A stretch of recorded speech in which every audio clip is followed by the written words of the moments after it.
নমস্কার। গল্প স্বল্পর আসরে আপনাদের সবাইকে স্বাগত। আজ আমি আপনাদের আশাপূর্ণা দেবীর লেখা একটি গল্প পাঠ করে শোনাব। প্রতিশ্রুতি। আশা করি গল্পটি ভালো লাগবে। নিতাইয়ের বাড়ি থেকে চলে এসেছিল সত্য, মাথার মধ্যে যাতনা হচ্ছে বলে।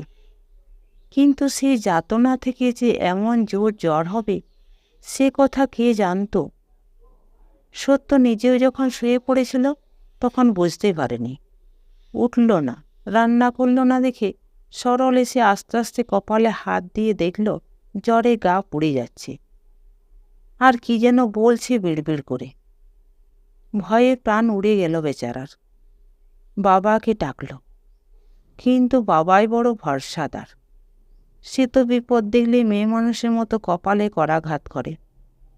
ডুকরে উঠে বলল, ছুটে গিয়ে পিসিকে ডেকে আন। শুধু এসে মাথায় জলপটি, পায়ে গরম জলে গামছা ভিজিয়ে সেক ইত্যাদি প্রাথমিক চিকিৎসার ব্যবস্থা করল। এদের জন্য দুটো ভাতে ভাতও ফুটিয়ে দিয়ে খাইয়ে দাইয়ে বিদায় নিল অনেক রাত্রে। না, রাত্রে থাকল না। সতীনের ছোট ছেলেটা নাকি বড় মাকে নইলে ঘুমোয় না। আর মুখুজ্জে মশাইয়েরও রাতে 10 বার তামাক লাগে। তবে আশ্বাস দিয়ে গেল শুধু ভোরেই আবার আসবে। তখনও সত্য অজ্ঞান অচৈতন্য। নবকুমার মাথায় বাতাস দিচ্ছে। অনেক রাত্রে হঠাৎ সত্য চোখ তাকিয়ে বলে উঠল, শোনো, কাছে এসে আমার গাটা ছৌ। শিউরে উঠল নবকুমার। কি এ? প্রলাপের ঘোর, না আসন্ন মৃত্যুর আভাস? ছৌ, গা ছৌ। নবকুমার ভয়ে ভয়ে গায়ে একটু হাত ঠেকাল। সত্য উত্তেজিত স্বরে বলল, গায়ে হাত দিয়ে দিব্যি করলে কি হয় জানো তো? মনে রেখো, শোনো, আমি যদি মরে যাই সুবর্ণকে তুমি সাত বিয়ে দেবে না। বলো বলো, দিব্যি করো। রোগীর প্রলাপ, এতে সায় না দিলে প্রকোপ বাড়বে। নবকুমার তাড়াতাড়ি বলে ওঠে, হ্যাঁ হ্যাঁ করছি। বলো, মুখে বলো।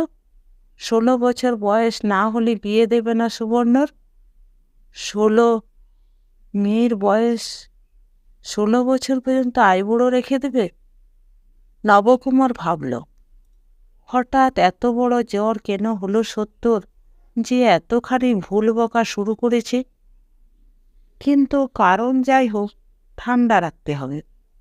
নবকুমার ব্যস্ত সুরে বলে, আচ্ছা আচ্ছা, তাই হবে। তাই হবে বললে হবে না। সত্য প্রায় তেড়ে উঠে বসে। নিজের মুখে বলো, 16 বছরের আগে সুবর্ণার বিয়ে দেব না।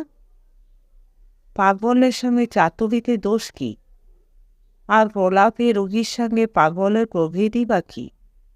টুক করে সত্যর গা থেকে হাতের স্পর্শটুকু তুলে নিয়ে নবকুমার বলে ওঠে, এই তো বলছি, তোমার ইচ্ছে ব্যতীত বিয়ে দেব না সুবর্ণের।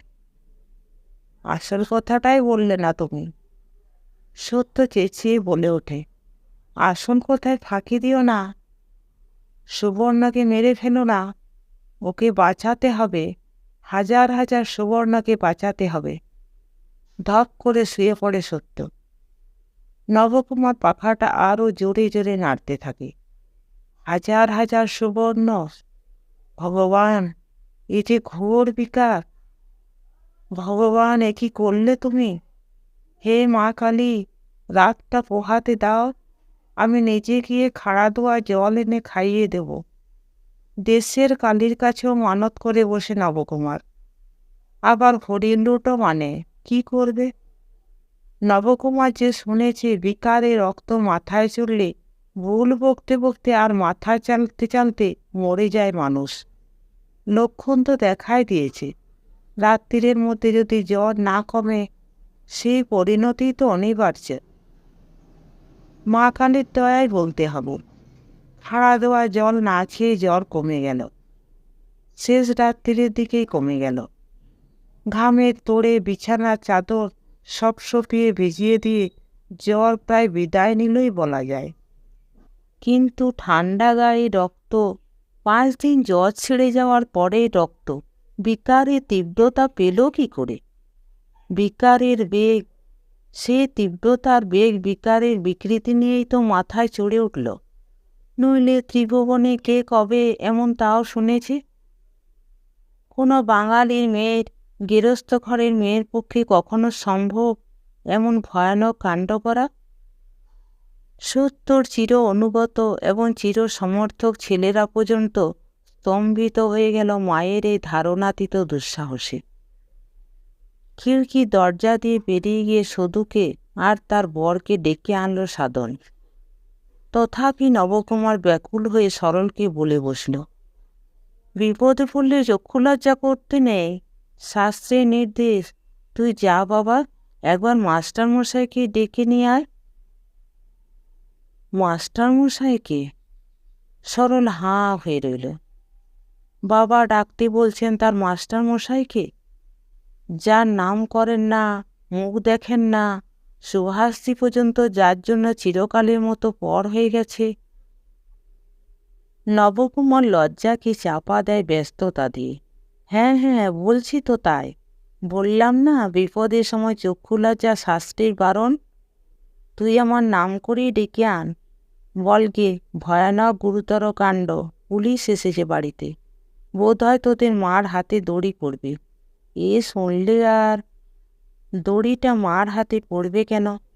বিপদের সময় চক্ষু লজ্জার নিষেধটা কোন শাস্ত্রে আছে সে প্রশ্ন করে না সরল।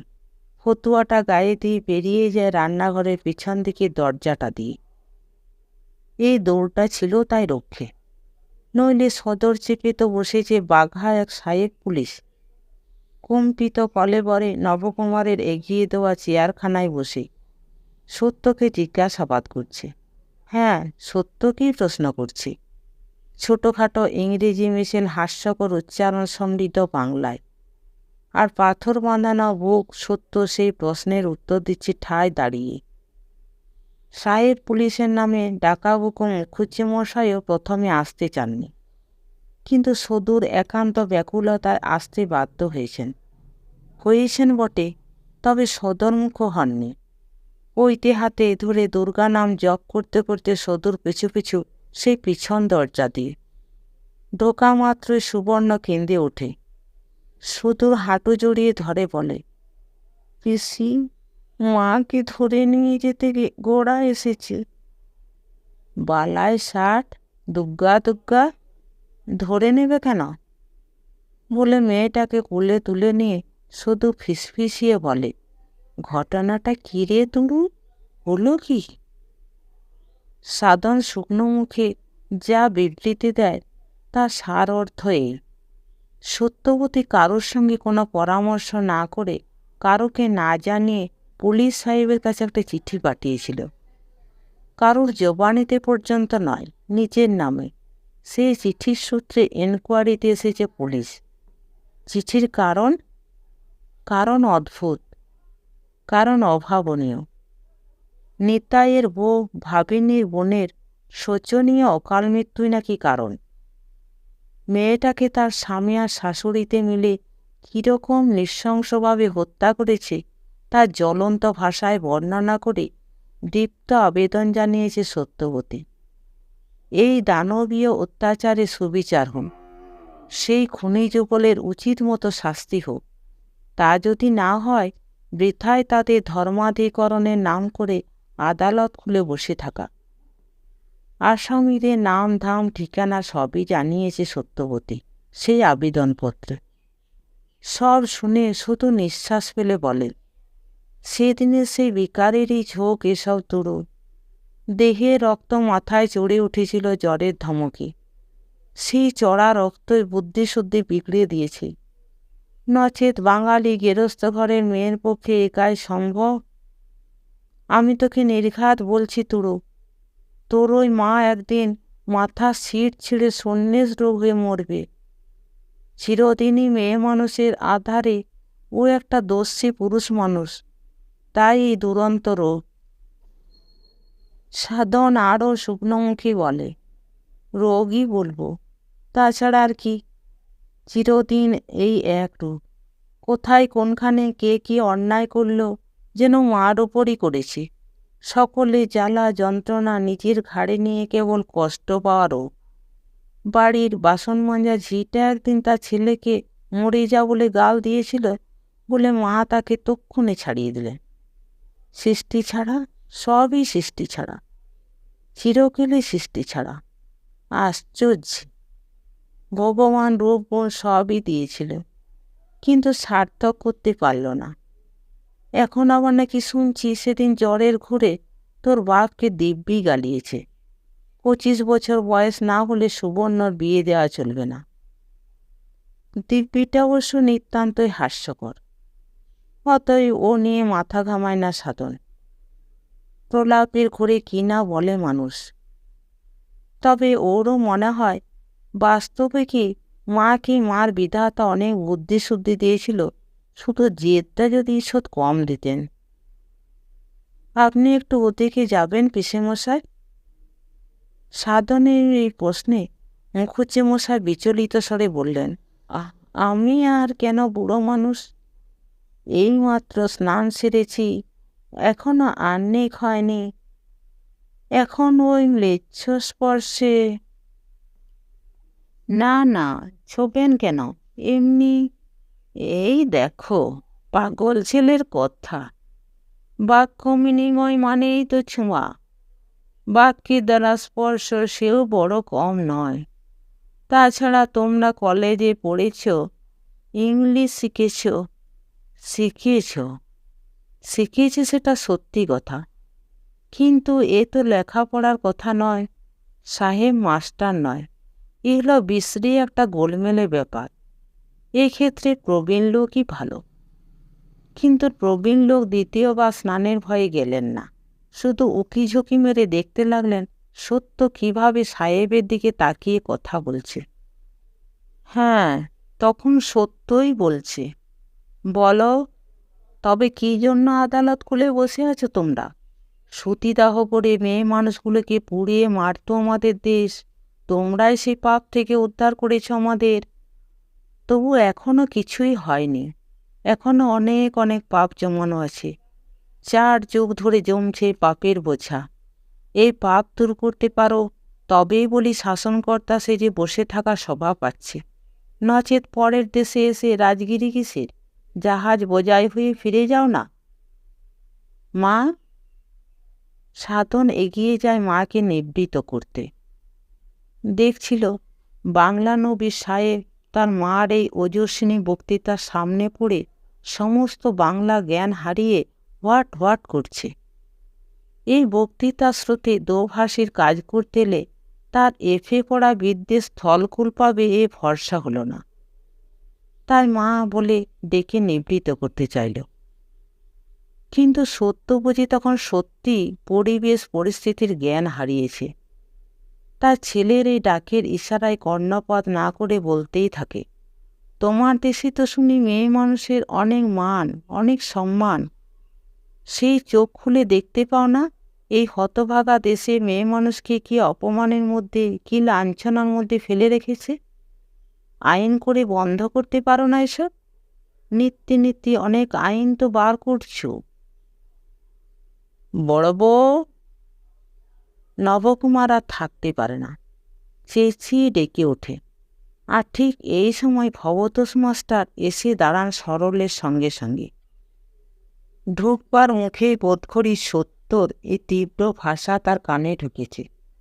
তাই সত্যকে উদ্দেশ্য করে শান্ত স্বরে বলেন, ভিন দেশের লোক এসে আইন করে এদেশের সমাজে গ্লানি দূর করবে, এ আশা করো না বৌমা, দেশকেই করতে হবে। মাস্টারমশাইকে বাড়িতে দেখে অবাক হতে গিয়েও সঙ্গে সরলকে দেখে রহস্যভেদ হয়ে গেল সত্যর কাছে।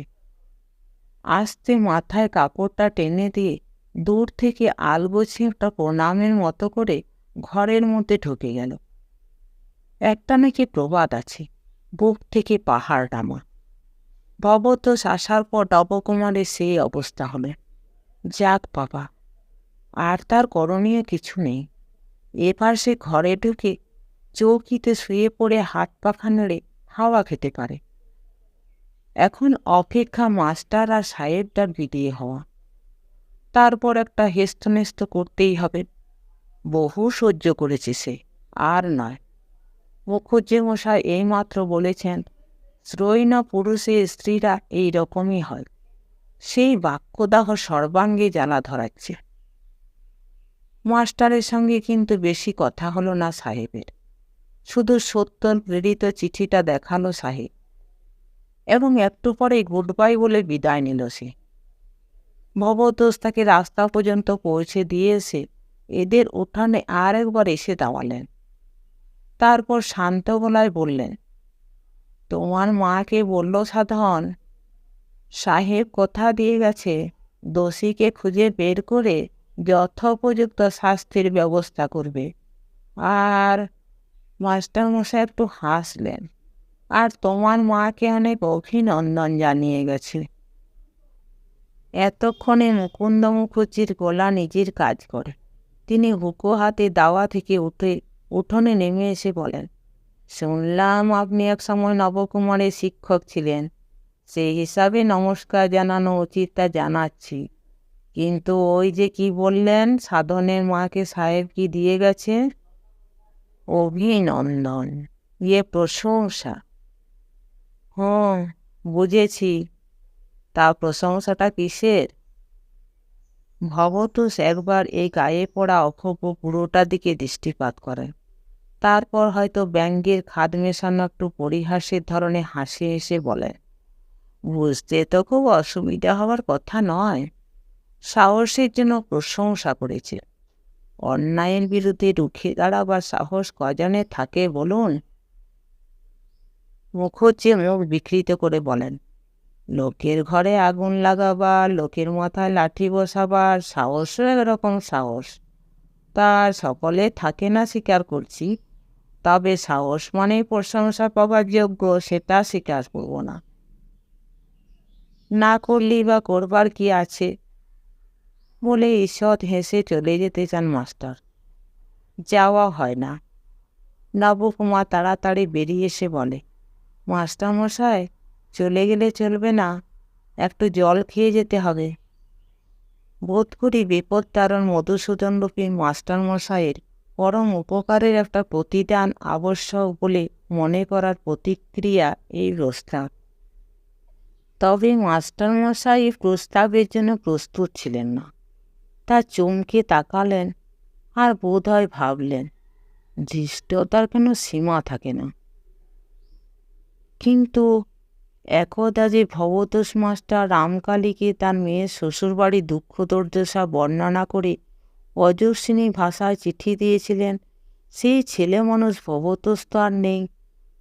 তারপর অনেকগুলো দিন পার হয়ে গেছে। অনেক মানসিক দ্বন্দ্বে টানা পড়েনে পোড় খাওয়া, আর অনেক জ্ঞান অর্জনে পরিণত হয়ে ওঠা পৌর ভবতোষ ভয়ানক কিছু একটা জবাব দিয়ে বসলেন না। শুধু মৃদু হেসে বলেন, পাগল। পাগল কেন? বাহ, ঋণী থাকবো না এই বাসনাতেই হয়তো নবকুমার আবার জেদ করে। এই রোদে তেতে পুড়ে এলেন, আপনার বৌমার মানমর্যাদা রক্ষা করলেন, সে অমনি কেন ছাড়বে? আপনার বৌমা বলছে একটু মিষ্টিমুখ না করিয়ে কিছুতেই ছাড়বে না আপনাকে। ভবতোষ আর একবার ভয়ঙ্করভাবে চমকালেন। বোধ করি কোনো একখানে হিসাব মেলাতে পারলেন না। কেমন অসহায় ভঙ্গিতে বললেন, কে কে ছাড়বে না বলছে? এই যে আপনার বৌমা। চোখের ইশারা ইতিমধ্যে সাধনকে দোকানে পাঠিয়ে ফেলেছে নবকুমার। তাই বুকের বল আছে, অতএব জোর গলায় বলে, সে এখন কলসির ঠান্ডা জল ঢেলে আপনার জন্য মিছরির পানা করছে। নবকুমার ভেবেছিল এই ইশারাতে মিছরির পানা বানানো হয়ে যাবে, কিন্তু কথা শেষ করতে হয়নি নবকুমারকে। কলসির ঠান্ডা জলের ইশারা কাজে লাগলো না। সত্যবতী বেরিয়ে এসে দৃঢ়স্বরে বলল, মিথ্যে কেন রোদে দাঁড়িয়ে পাগলের প্রলাপ শুনছেন মাস্টারমশাই? বাসায় যান। ভবতোষ সহসা একবার স্পষ্ট চোখে সত্যর মুখের দিকে তাকালেন। তারপর আস্তে আস্তে বেরিয়ে গেলেন। ঠিক সঙ্গে সঙ্গে নবকুমার একটা কিম্ভূত কিমাতার কাজ করে বসল। হঠাৎ দু হাতে ঠাস ঠাস করে নিজেই নিজের গালে জড়িয়ে বলে উঠল, আর কেন, এইবার একখানা জুতো এনে মুখে মারো, 16 কলা সম্পূর্ণ হোক, ওইটুকুই তো বাকি আছে। স্ত্রৈণ পুরুষের ওইটাই বোধ করি শেষ শাস্তি। সামনে শুধু, সামনে মুকুন্দ মুখুজ্জি, সামনে সরল। সেই মুহূর্তে সাধন সন্দেশের ঠোঙা হাতে নিয়ে এসে দাঁড়িয়েছে। সত্য কি কারো দিকে তাকিয়ে দেখে? বোধ হয় না। সত্য নিঃশব্দে রান্নাঘরে গিয়ে ঢোকে, আর বোধ করি ফেলে ছড়িয়ে চলে যাওয়া হাতের কাজটা আবার গুছিয়ে তুলতে থাকে। সদুর স্বামীতে একটা অর্থপূর্ণ দৃষ্টি বিনিময় হয়।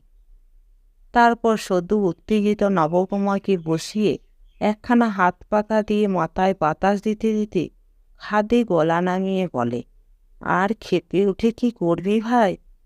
এতদিনে তো সবই পরিষ্কার হয়ে গেল। চিরদিন মাথাটা একটু ছিল, এখন ক্রমশ বৃদ্ধি পাচ্ছে।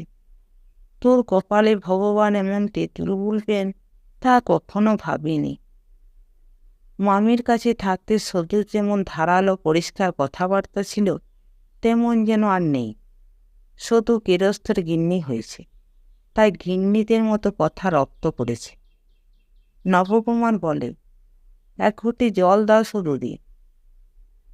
সদু তাড়াতাড়ি জল এনে হাতে দিয়ে বলে, খা, খেয়ে এবার মনের বল করে কবিরাজ ডেকে এনে চিকিৎসা করা।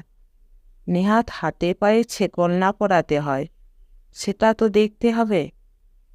নবকুমারের বোধ করি জল খেয়ে বল বাড়ে। সে বীর বিক্রমে বলে, পাগল না হাতি, সব বদমাইশি। লোকের সামনে আমাকে হেয় করাই ওর একমাত্র কাজ। জীবন ভোর তাই দেখলাম। নমস্কার। গল্প এবং গল্প পাঠ ভালো লেগে থাকলে চ্যানেলটিকে লাইক, শেয়ার এবং সাবস্ক্রাইব করবেন। আর আপনাদের মূল্যবান মতামত অবশ্যই লিখে জানাবেন। আপনাদের ভালোবাসা এবং সহযোগিতা আমার একান্ত প্রয়োজন।